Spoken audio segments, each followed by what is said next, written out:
Have you ever played a game that just changed your whole idea on what can and can't be done in video games? Or even what should or shouldn't be done? Well, I know I've reached that cross-section a few times in the past. And I think at a young age, most players will start to figure out what their genre tastes are. Moon Remix RPG Adventure presented an experience that correctly answered every weird question in the Roman standardized test. So much so that at the end, this mysterious Japan-only PS1 title, an absolute enigma of an experience, just blanked my thoughts when I finished it. Because at the end of the day, it's still just a game.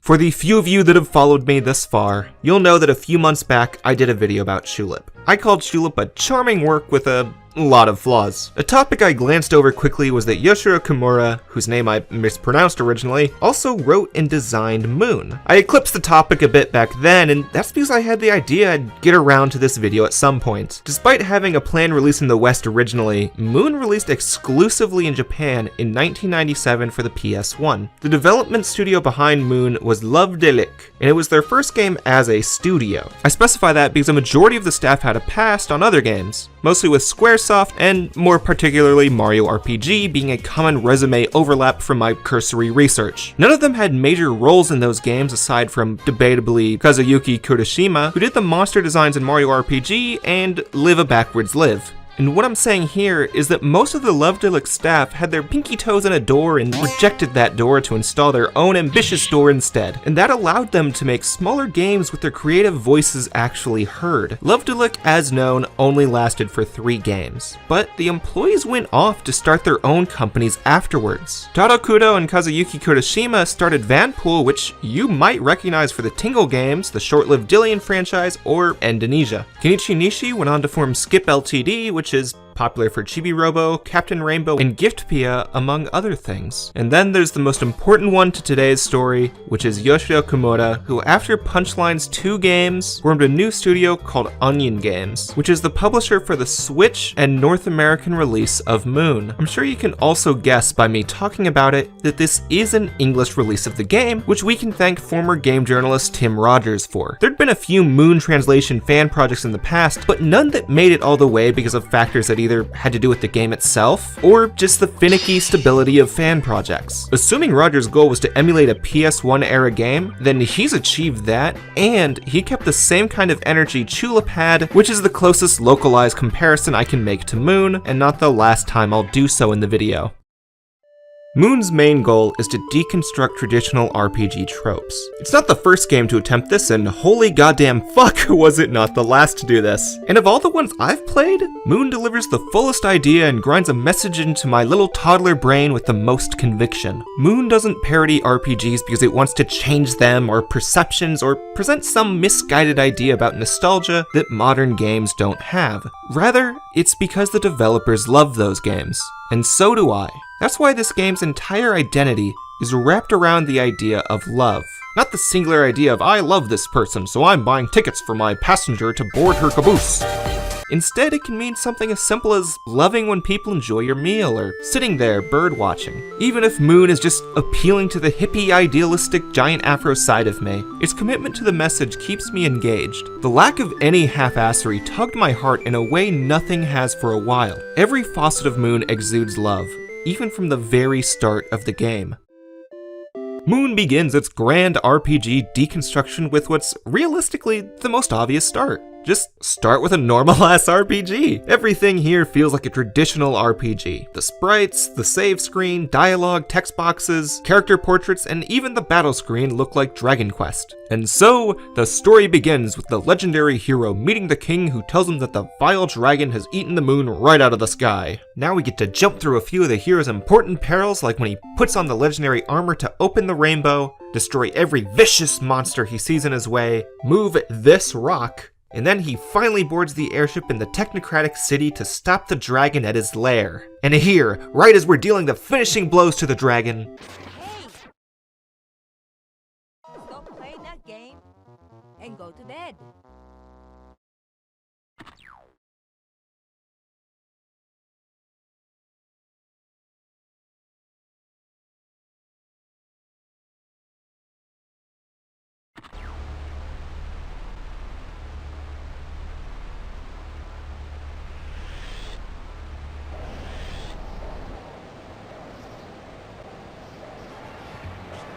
Brooklyn.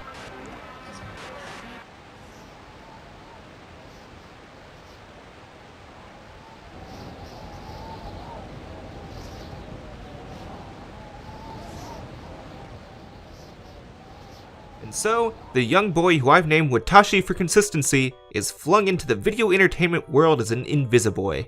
Now we get to trot around and see that what the legendary hero saw was actually skewed to fuck because he's actually screwed in his knuck. Turns out, the townsfolk aren't actually enamored with the legendary hero. Any faith in him is actually just a wishful thinking kind of deal. Even the king and chancellor that sent him on the journey are somewhat skeptical of his abilities. The denizens of the land are just worried about the moon. Since Watashi's invisible, he kinda just strolls along until we reach a block point that leads us to Granby's house. Granby mistakes us for her recently deceased grandson, who's also named Watashi. Due to this, Granby is the first person to show us any form of love. We're given some clothes, a bed to sleep in, and every day she gives us a new bag of cookies without asking anything in return. Location-wise, Granby lives separate from the rest of town in her own little hut with her dog Tao. It portrays to us the disconnect between this frail, loving woman against the rest of the lost, misguided, and scared citizens. Once Watashi goes to sleep, he meets a giant head lady that grants us guidance. She tells that here in Moonworld, the most precious thing is love. Aww. It's now when the narrative takes upon a structure similar to Tulip. We need to gather love to level up Watashi, and every character has love to give through one means or the other. As you may remember from my Tulip video that you're completely capable of watching at this moment because it's linked on the screen in a very bright way, we need to level up to have more happiness points, aka health points. Well, now we need the love points so that we're capable of staying up longer. See the clock looking thing in the top corner? That represents how long we have until we pass out. Once this red line reaches this red arrow, Watashi falls asleep and we're sent to the title screen, which means redoing everything since the last time Watashi slept. You're not overtly told this, but it's a pretty hard lesson you catch early on when Watashi just falls the fuck over and you gotta redo that first day again. It's the only way you can die in this game because there's no form of any combat or even getting hurt. It's just you wake up, you go about life, and you try to help as many people find love as possible. Once Watashi reaches certain love goals, he levels up and gains some time added to the clock. Eventually, he can stay up for a whole week. Though, we really don't need to do that unless you're feeling really ballsy about not saving. Our first goal is to head into town to get Granby some bread, which is really a way for us to introduce ourselves to all of the townsfolk, castle workers, the king, and then exchange business cards / identification items with all of them. Through that process, we get to know a bit more about them, the hero, the country, and Granby's grandson, Watashi. And then on our way back to Granby's house with the bread,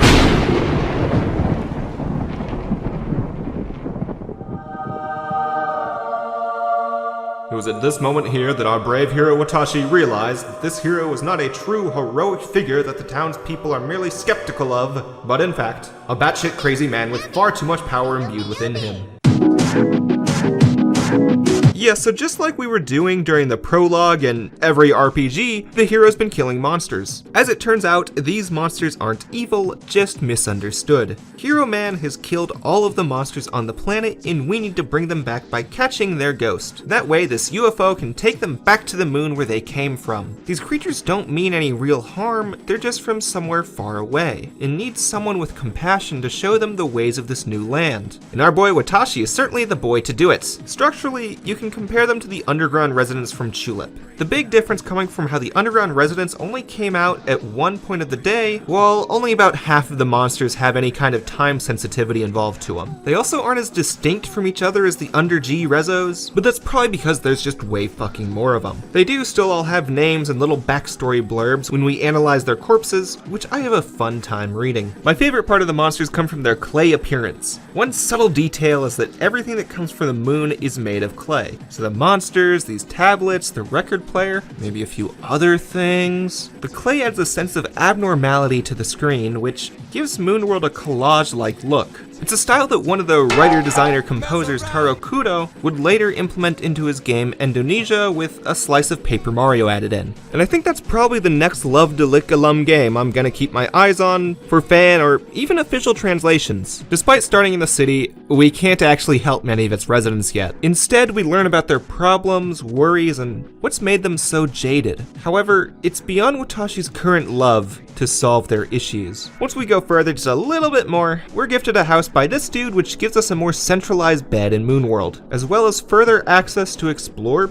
the rest of the world, including access to the record seller, which actually I want to talk about music in Moon for a little bit, because it is one of my favorite in any game. Not long after we get our clothes, we find a Moon Disc player, and it allows us to set up a playlist of any of the songs that Watashi finds or buys, allowing the player to decide what music is played where, besides a few events and rooms that have specific songs attached. And the soundtrack is one of the most varied I've heard on the PS1. It gives me the vibe of when I turn on a randomized playlist while reading comics or even writing yet another video about a JRPG. Your playlists only let you loop 9 songs without changing them, but that's fine because there were a few songs that stood out to me over the others. My playlist would end up changing depending on my mood during play sessions and the room in the game, but for the most part I just had my favorite few songs. I did the least attempt to keep the songs as totally coherent with the current quest to keep my immersion. Immersion is actually something Moon gets a 10 for in my book.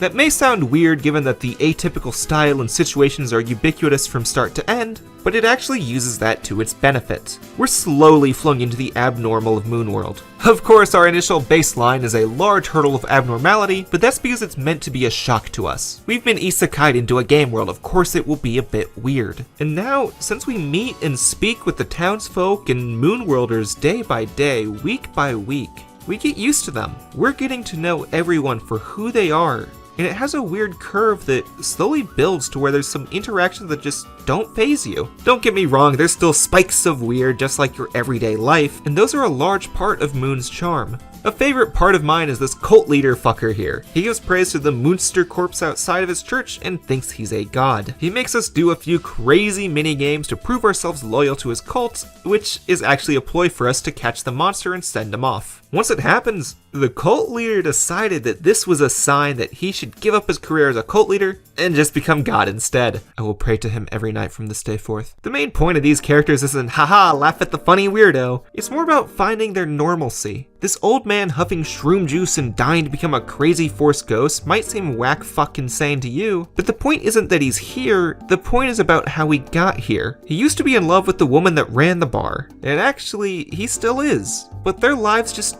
don't work out together. He loves being a free spirit, note the shrooms, and she loves running a bar where she can talk and help her community by just being an ear. They may have loved each other, but that love didn't overlap with their other loves, and it's not presented to us straightforwardly. In fact, I learned each of the parts of this plotline hours between each other. By the time I had most of the information on these two characters, I had already allowed them to normalize to me. Or become real, if you will. I may stress the normalizing of the odds and the shift of fake to real, but what pulls Moon together more is the completely normal parts. I felt relaxed when I get to just sit down and fish for a while, watch birds with the guitarista, go clubbing in the technocracy, or just fucking throwing some planes with this guard. The only thing I had to worry about was making it home before I pass out. And by the time I'm really doing any of this, my love level is high enough where I can go a while and I have enough food to recharge myself in emergencies. Oh wait, and this is one of my favorite things. So instead of having a portal, magic crystal, or any of that type of shit to warp back home, we get to use a fucking octopus. But it's not just that we use it. We eat the raw-ass octopus and quickly transport ourselves back to our room. It took me a while to realize that was their point, if I'm honest, because we can only acquire them from this one dude in a cave who won't calm the shit down until you fucking chloroform the motherfucker, and then the description doesn't really explain it to you either. Yeah, similar to Tulip, Moon doesn't really like being straightforward with where you've got to be going and when you gotta be there. It's not the most guilty game of this, but it certainly is on trial. Moon came out still a bit before the internet, and also by the time magazines like Korokoro and Forma Power Fuck had fallen a bit out of favor. Even the clock and time system is only explained to you in the manual, which means downloading it off Onion Games' website since this is a digital-only game on Nintendo Switch, which does not give you digital manuals. For example, the octopus is explained in there, how to use the fishing rod, the rum rod plates that carry many hints for the games, and the moon tiers.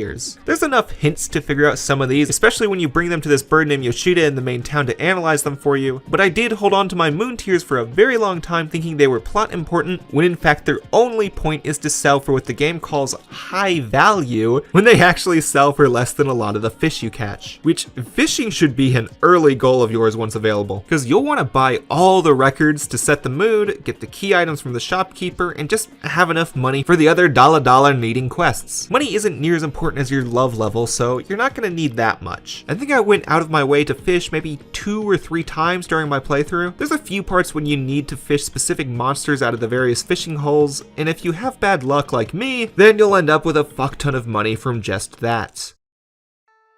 After getting done with that cult leader, Watashi makes his way into a haunted ghost mansion. Since I'm trying to stay low spoiler until the end, I won't go into most of the events within the mansion. The important part is that down in the basement we find a mad scientist, clearly a subtle character trait, who we free, thus opening up the big main quest to us. And you reach this point at about the 1/3 point of the story. And similar to Tulip, I do fully recommend going for 100% to gain the full artistic experience of this work. I'd give a pretty hard push to pull out a guide as well, probably once you reach your first big progression jump after getting the new house. Now with Tulip, I recommend it as such because of an overwhelming crypticity to that game, while Moon, that more so comes from the weekday system. Yeah, so weirdly enough, this is the 4th game I've made a video about with a clock in the top corner, and it's also the first one to have weekdays. Not actual days though. We've got fun Moon World days like Coins Day, Leaves Day, Tears Day, and Solar Day, because the translator probably remembered, oh fuck,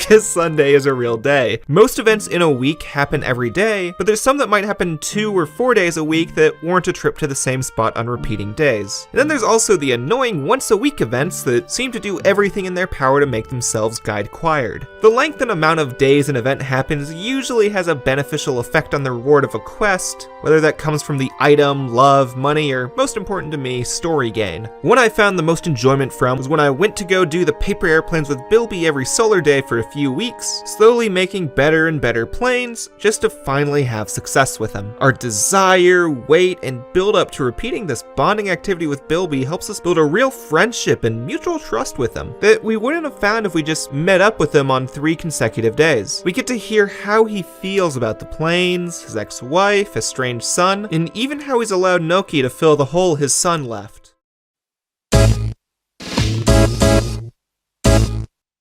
Back to the main story track that I allowed to slack because it's not your main attack for most of the experience. Between the rescued scientist and the king, we're told that we've got to build a rocket so that we can make it to the moon and save Moonworld. All that the doctor guides us towards is the shape and purpose of the 5 items we need for this rocket. And so we kinda just go back to catching monsters and gaining love from the citizens, which inches us closer and closer to our final answer. We kinda find these naturally, such as catching this Relincant through a long ritual that comedically skips itself on the second attempt, and even after, it doesn't tell us, hey, here's some rocket parts, but instead, we gain access to the secret fishing hole only bestowed to these tiny dudes' most trusted allies, where we can gain the refrigerator and game station, which 2 game stations will actually need a fishing because Noki becomes curious about what a game station is earlier on in the game when we bring it up to him. And while we're in town giving Noki that game station, we might happen to talk to Yoshida, who tells us to go with him on his actual 3-day trip to rock out with the Parliament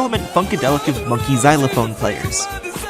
I stumbled upon it by complete accident, and fuck am I glad I had a high enough love level to do it, because you need multiple days worth of energy to make the admittedly beautiful trip to the island. Hanging with the monkeys isn't some deep thing, it's literally just rocking out with some monkeys. I guess as a warning, this minigame relies wholly on your sense of hearing, so if you like playing your Switch in public, make sure you have some headphones on you, because you're going to want to hear every bit of this. Now, a series of items that helps us find the 5 rocket parts are these little rum rods that seem to come from the moon. They had vague hints on getting to the monkeys and 2 about how to open the fishing hole with the game station refrigerator, but as I said, I found the former on accident, and the later was honestly a cryptic open the guide moment for me. Another one of these rum rods was meant as a guide for making a firework, has this huge elaborate math equation attached that I'm sure was once meant to be done like this.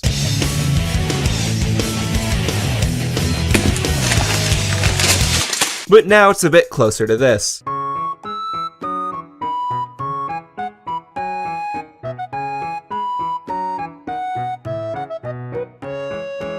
And once you've got those 4 I've already mentioned, we need to get one more from the waitress, who's hilariously titled Kliss, which I assume is a purposeful jab at the often confusion of L's and R's in Japanese to English translations. Thing is, after the deranged hero kept causing a ruckus in the restaurant she worked, Kliss decided the camel's back broke and it's time to chase her dreams. She dreams of becoming an idol, but she's stuck since she can't afford a fancy dress for such a role. Luckily, near the start of the journey, I bought a fancy dress from a less than flattering Indian salesman, thinking it had come into play sooner rather than the very fucking end. After giving it to her, Kliss immediately plans to make a big stage debut with the dress and happily gives us her mixtape. It's likely the last song you'll add to your collection, and you get to watch Kliss give a performance of it at the Technocratic City before we depart on our final trip to the moon.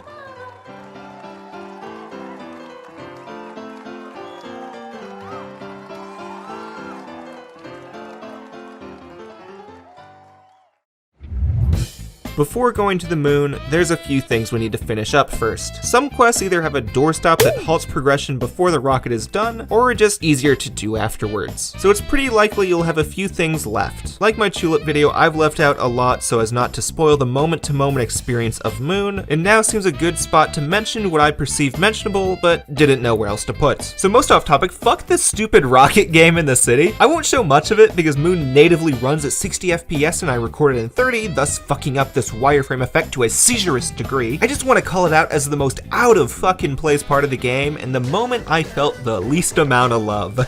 Another scene, I won't give away the end, but I do implore you to stay overnight at the castle on nights Bilby gets hammered to see the other guard named Freddy finally have his story, motivation, and lifestyle explained in one quick scene. Watashi now has everything he needs to board the ship, has saved all 51 animals and reached love level 30, the Big Bang of Love. Watashi mastered love and understands it. All he has left is to finish the king's request to solve the problem of the moon. Watashi boards seemingly on his own, and the trip goes on for 13 whole minutes. We start with just blasting off, then slowly lose more of our orbiting ships, and eventually communication with the professor. Luckily, the cult leader is here to stop some asteroids for us before getting stuck in the Milky Way. And after that, Florence gives us a talk about reality, dreams, and what exactly we'll do after our journey ends. Ontology is a theme that Moon has subduedly tackled throughout. Even on the cover, we see a two-way arrow. One side points to real, and the other towards fake. Some might interpret this as a simple what's real, what's fake question, but that's not what Florence or Moon as a whole asks us. Both you and the game knows what's real and what's fake. You know you're real, you know what you've perceived with your senses is real, but to the denizens of Moonworld, each other are real. And right now, why can't Watashi perceive them as real? Sometimes we want to forget the real and indulge in the fake. A little bit of escapism, at least in my own opinion, isn't bad. Watashi put a lot into this adventure. Should he really end it prematurely? But what does he get for completing it? Is he really needed to save the people? Does he? Yes, we don't have time to think about that. Turns out the hero's been here like the whole time with us, and the slow wonderment of space and philosophical debates doesn't keep him subdued. Luckily, the tiny mummy men from the Mushroom Forest come out to save us. They patch it up for Watashi since he's such a rad dude. Thanks to them, we can make it to the moon. Once we arrive, we get to see all of the monsters we caught and finally talk to this wizard person that showed up on our TV back home to tell us how many more monsters we needed to catch. We've got two places to explore, one with a door and a mound of rum-roms on top of it, and another with the real master of Moonworld. This master is one part the goddess that's helped with our love level, and one part the dragon from the end of the hero's original story. And now's the time to divulge the true secret of the hero. At the beginning of the original Moon game, we named ourselves Watashi. You know, for consistency. And that might have made you just believe this means the player's name, when actually, that name meant for both ourselves and the knight. A secret dialogue sequence is shown to us if we present a white arrow that we found in Tao's secret hole to Bilby the knight when he's off duty at the bar. Here he tells us that the knight Watashi was the grandson of Granby and once served the castle as a normal knight. Then one day, he donned an armor that's laid in the castle for generations. That armor took away his heart, emotions, and sensibilities, so he only thirsts for battle. Watashi, the hero knight and grandson of Granby, only cares to defeat the so-called evil dragon, which doesn't really exist. The only dragon is the head that mirrors the love goddess's head. Right now is the end of the dream for Watashi the invisible boy and the final dungeon for Watashi the knight. Either Watashi can open the door or Watashi can slay the dragon. Watashi is told that with his love, he can open the door. He obviously can't lose. He's got the Big Bang of Love. Oh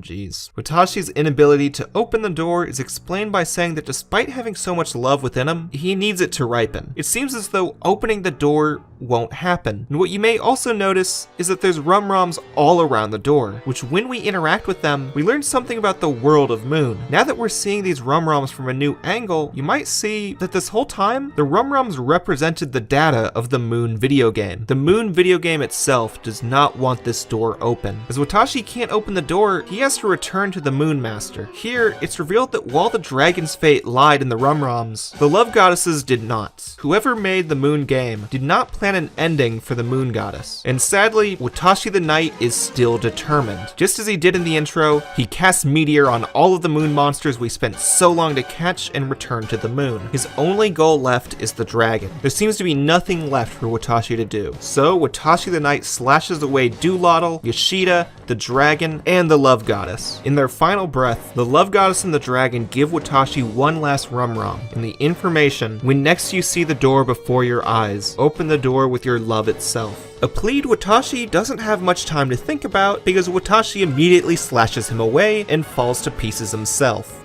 Hey!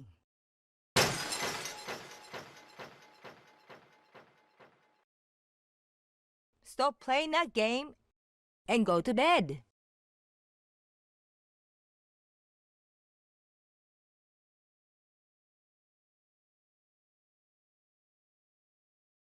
Oh, that's right. Our adventure existed inside of a video game. It doesn't matter if we continue or not, but if there's anything I know about video games, you always gotta see the adventure through to the end.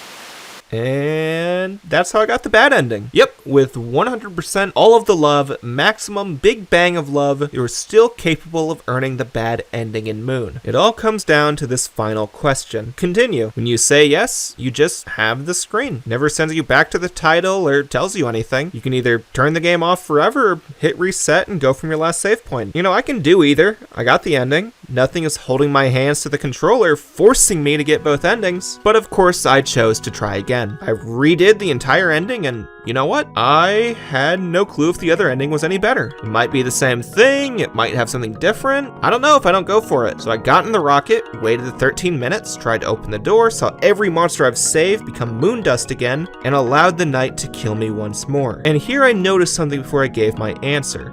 So the door, it's right there, in Watashi's room. Instead of continuing the game, Watashi continues into reality. He leaves his worries for Moonworld in his room. When I saw this, my thoughts just blanked. I thought I had nothing to truly say about this game, or even this ending. And I'm not saying this ending sucks. In fact, I'm saying this ending is one of the best in any game I've played. After the game has spent so long making the fake feel real, it reminds us, fake is fake, real is real. You may interpret that as some kind of pessimistic anti-escapism story, and yes, that element exists, but there's one final scene where the denizens of Moonworld find the rum-roms disappearing and the moon door finally opens. It reminds us that our fake is the real to someone else, even if we can't quite see it.